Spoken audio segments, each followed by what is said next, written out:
Alright, so I'm back again with another topic. My last video I talked about being ugly and gay, but this one's going to talk about being fat and gay, which I feel like they're different. So first I'll talk about why they're different really quick. So being ugly, I feel like is a very specific aesthetic thing that is up for interpretation. So that's something that you really can't fight as easily, because I feel like if you're fat, you're fat. Like, you, to some people, you can change it, but when you're ugly, like, that's just it. Like, you're just ugly. You can overcome that by having a better body. But being fat is like, yeah, people always say, well, you can go to the gym, you can lose weight, and that's very tough to lose weight. It's not like this special serum that you can just drink and then all of a sudden you're skinny and stuff like that. It doesn't work like that. And even going to the gym doesn't afford you to just be automatically, oh, I'm slim now, I'm slim, I can do all the poses like all those skinny boys do. Like, it just doesn't work like that. So I'm talking about being fat in the gay community because I think that's a very specific thing that's very separate than being ugly. So, me, Michael, being fat and being gay has definitely been just as challenging as being ugly and gay. I think that them together, that intersection between being, aesthetically ugly and then being, objectively fat, both together has made my gay experience very, very challenging. But I will go into more detail about being fat. So, being fat and gay. Being fat didn't really make that. It didn't make or break my experience when I was just like, growing up. I mean, yeah, people would tease me a little bit, but they didn't tease me that much. They would tease me more so about being dark skinned and being ugly. And then my weight was under a deeper microscope, under a deeper lens when I started to become more acclimated to the gay community. So my friends that I had at the time, we known each other for most of our life when we were at our closest point in our lives, which was when we were just coming out, and we were both I think all three of us were all four of us. I'll include him too.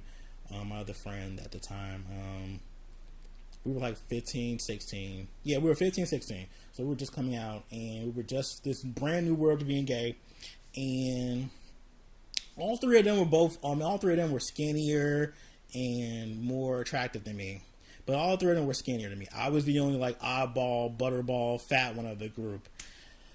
So I got hit all too often with the, oh God, you're a fat friend, or just feeling like, oh, I must be the fat friend.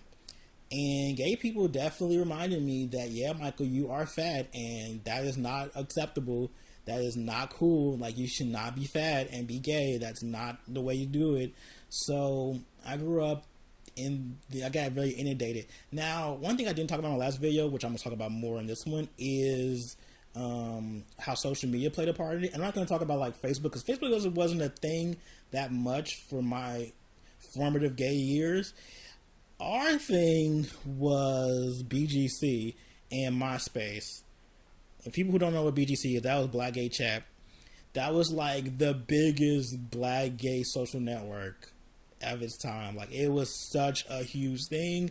I think there needs to be a documentary done on it, because it was quite the experience being on it. I still have friends I've met through BGC.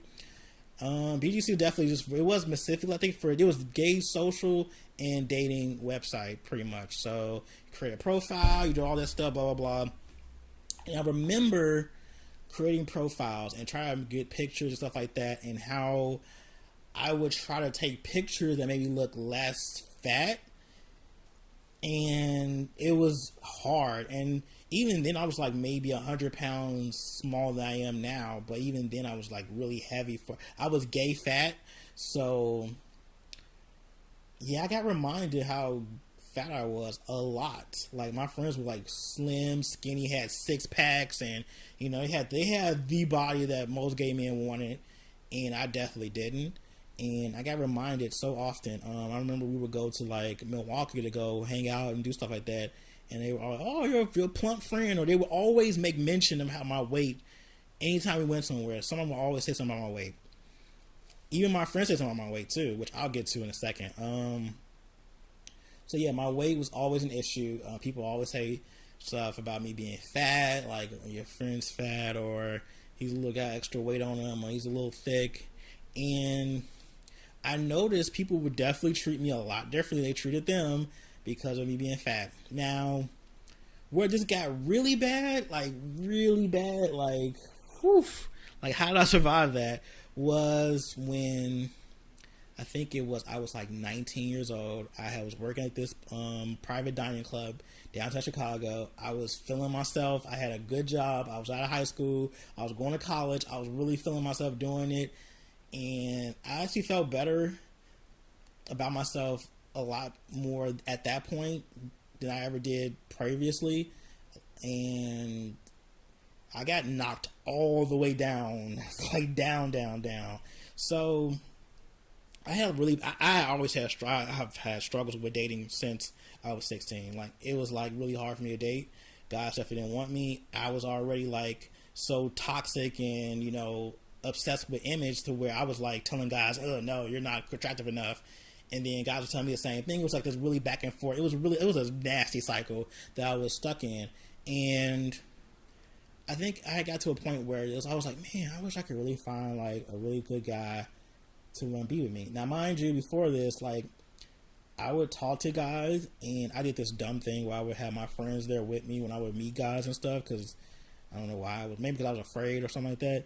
And a lot of times the guy would be like, I'm not really into you, but your friend over there, can I talk to him? And yeah, that happened like at least 5 times. And I'm like, oh my God, like, no one wants to be with me. Oh my God, I'm so ugly and I'm so fat. So that happened a lot, and I felt that so many times from people. So we got to this one point where I was just feeling like, I was on the phone with my best friend. I was like, oh my God, like, I just really want to find a really good guy. I was like 19. And my friend told me on the phone, verbatim, well, Michael, at the weight that you are right now, you're not going to be able to find love. I was devastated. This was my best friend of maybe 10 years. Told me to my face, well, the phone, but still felt like it was to my face, that Michael, you will not find love being the size you are. And I was like, I was so appalled. Like, man, it was hard. And the worst part about it was that the other gay people that was in my life at that time that knew us and everything, they co-signed. They all agreed too. Like, they're like, yeah, Michael, he said, like, he told me, like, yeah, he feels the same way. Yeah, your other friend feels the same way. So I'm like, damn. So all my friends feel like, yo, fat ass ain't gonna never find love because you fat as fuck. Like, I'm like, well, damn, y'all just think I'm just gonna be this like unlovable blob of crap because I'm fat and that's it. So at that point, we stopped being friends. I've stopped being friends with all of them. Actually, this was the point when I excommunicated myself from like all gay activities completely. I felt like, okay, I gotta just shut down, get away from all of this, which was probably the best thing for me at that point, because that was really hard. I cried so hard after that happened, and that shit followed me through like the rest of my life. I'm like, man, Michael, maybe if you weren't so fat, you might be able to find a boyfriend. Maybe if you weren't so fat, you'd probably be able to have sex more. Or maybe you weren't so fat, you blah, blah, blah. It just kept going in my head. And even before he said that, there would always be like these little like subliminals they would throw at me. Like, we'd be at a store, we'd go shopping. He'd be like, oh, Michael, it would be so cool if we both were the same size. Mind you, he's like a 32 in the waist and stuff.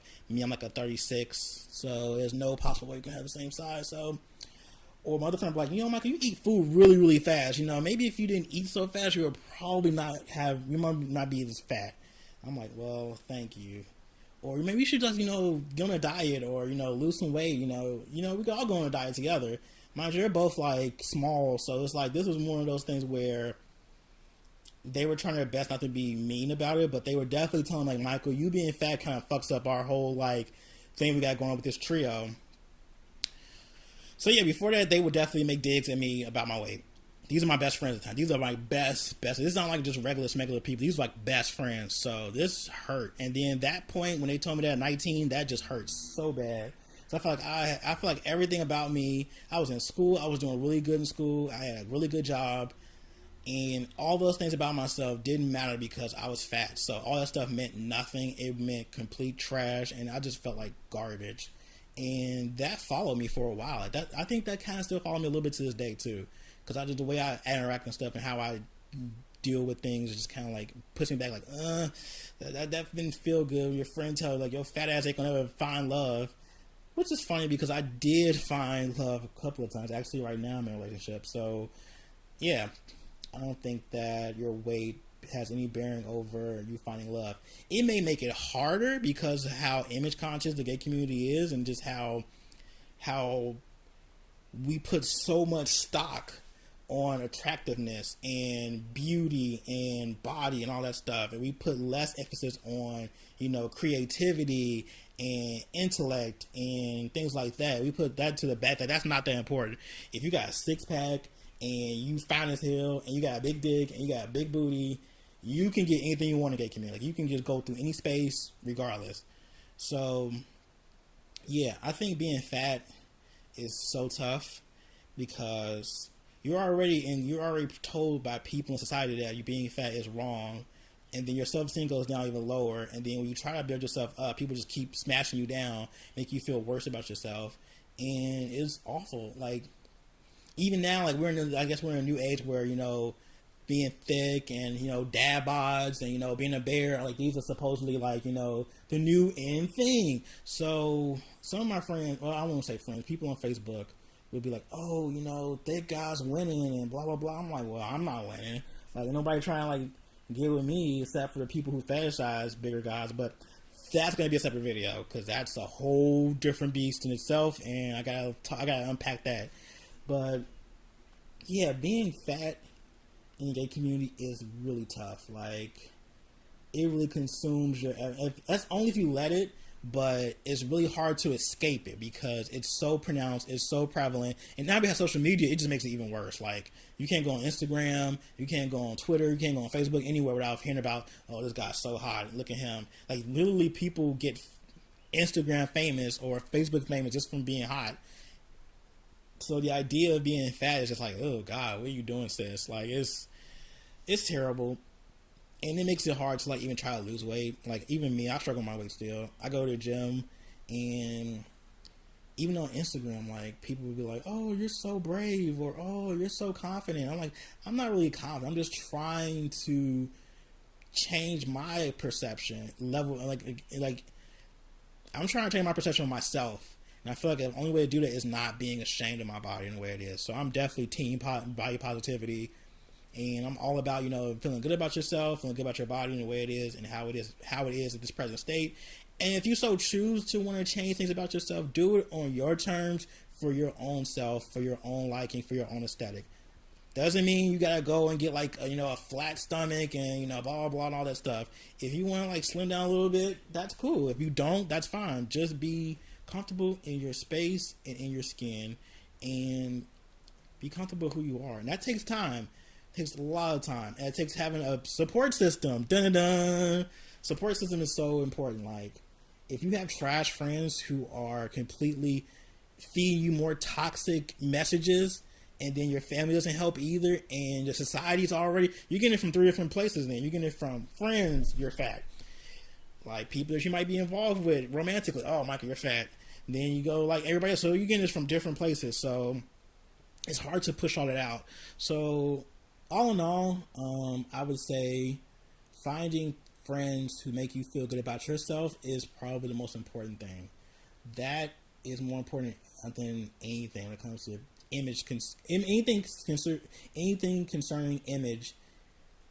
Having support system will help you combat all of that. So yeah, that's my take on being fat and being gay. It's tough. I'm still in it. Like, I'm not out of it. But I'm not beating myself over the head like I used to about it. Like, I'm not letting that control my destiny, and not control my love life, and not control my friendships, and not control anything else about my personality. Like, yeah. So that's it. Hopefully you were able to relate to some of this stuff or get insight on what it's like to be gay and fat. I hate that that's the title, but that's really it is. Thanks for watching. This is a very long video. Hope you got something out of this. Yeah, and I'll see you next time.